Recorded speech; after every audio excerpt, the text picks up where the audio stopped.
My channel. আমি চলে এসেছি আজকে তোমাদের সাথে একটা নতুন ভিডিও নিয়ে। আর ফেস্টিভ্যাল আসতে চলেছে, পরপর প্রচুর ফেস্টিভ্যাল। এখন তো আমি তোমাদের সাথে নিয়ে চলে এসেছি একটা মেকআপ লুক, একদম ইজি মেকআপ লুক, যেটা বিগিনাররা যারা নতুন নতুন মেকআপ করছে বা মেকআপ শিখছে বা কোনো কিছু, তারা একদম সহজে, যেগুলো মানে সাধারণত আমাদের সবার কাছে যে মেকআপগুলো থাকে সেইগুলো দিয়েই আমি একদম মেকআপ করেছি। দেখো, প্রোডাক্টের লিঙ্ক আমি যা যা আজকে ইউজ করবো ভিডিওতে সবকটা আমি ডেসক্রিপশনে দিয়ে দেবো, তোমরা সবাই চাইলে কিনতে পারবে। ঠিক আছে, এরকম অ্যাফোর্ডেবল প্রোডাক্ট দিয়েই আমি সব মেকআপগুলো করেছি।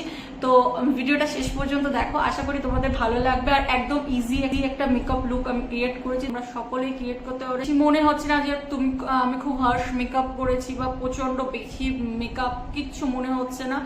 খুব গর্জিয়াস একটা মেকআপ লুক আমি ক্রিয়েট করেছি। আশা করি তোমরা শেষ পর্যন্ত দেখলে তোমাদের সকলের খুব ভালো লাগবে।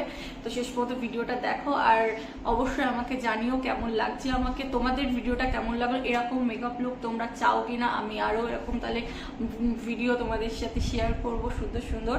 তো ভিডিওটা শেষ পর্যন্ত দেখো, আর ভালো লাগলে অবশ্যই লাইক, কমেন্ট, শেয়ার এবং আমার চ্যানেলটাকে সাবস্ক্রাইব করে আমাকে সাপোর্ট করো তোমাদের সাথে এরকম সুন্দর সুন্দর ভিডিও আরো শেয়ার করার জন্য।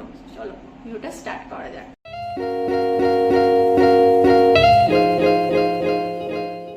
সো ফার্স্টেই আমি ইউজ করছি প্লামের ভিটামিন সি টোনার, যেটা ফেসে একটু অ্যাবজর্ব হওয়ার পরে আমি ইউজ করছি সিম্পলের একটা ময়েশ্চারাইজার। প্রত্যেকটা প্রোডাক্ট ইউজ করার পর তোমরা 1 মিনিট বা 2 মিনিট একটু গ্যাপ দেবে, যাতে প্রোডাক্টটা ফেসে অ্যাবজর্ব হয়। না হলে একটার পর একটা তোমরা লেয়ার বসিয়ে যাবে, প্রোডাক্ট ফেসে অ্যাবজর্ব হবে না, তারপরে কিন্তু মেকআপের বেস ভালোভাবে তৈরি না হলে মেকআপটা ফেটে ফেটে যাবে।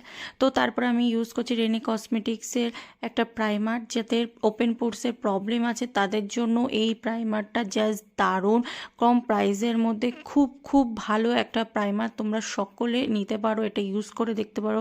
এই প্রাইমারটা খুবই ভালো একটা প্রাইমার। তারপরে আমি ইউজ করছি নাইকারই একটা কারেক্টার। আমার একটু ডার্ক স্পট আর যে কিছু কিছু স্পট ফেসে আছে, সেই জন্য আমি একটু কারেক্টিং করে নিচ্ছি। যাদের ফেসে কোনো ডার্ক স্পট নেই তারা এই পার্টটাকে অ্যাভয়েড করবে। ঠিক আছে, ভালো করে আমি ব্লেন্ডার দিয়ে ব্লেন্ড করে নেব কারেক্টিং করে।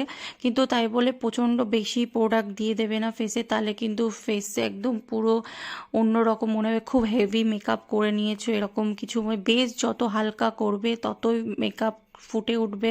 তো আমি এখানে দুটো ফাউন্ডেশন ইউজ করছি, একটা হচ্ছে মেবলিনের ফিটমি আর একটা হচ্ছে আমার আর্থের ফাউন্ডেশন। এই ফাউন্ডেশনটাও খুব সুন্দর, দুটোকে আমি মিক্স করে আমার স্কিন টোনে নিয়ে এসে তারপরে আমি ফাউন্ডেশনটা ইউজ করছি।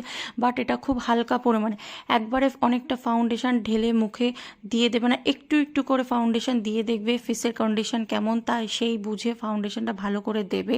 তারপরে আমি ইউজ করছি ওয়েট অ্যান্ড ওয়াইল্ডের একটা কনসিলার।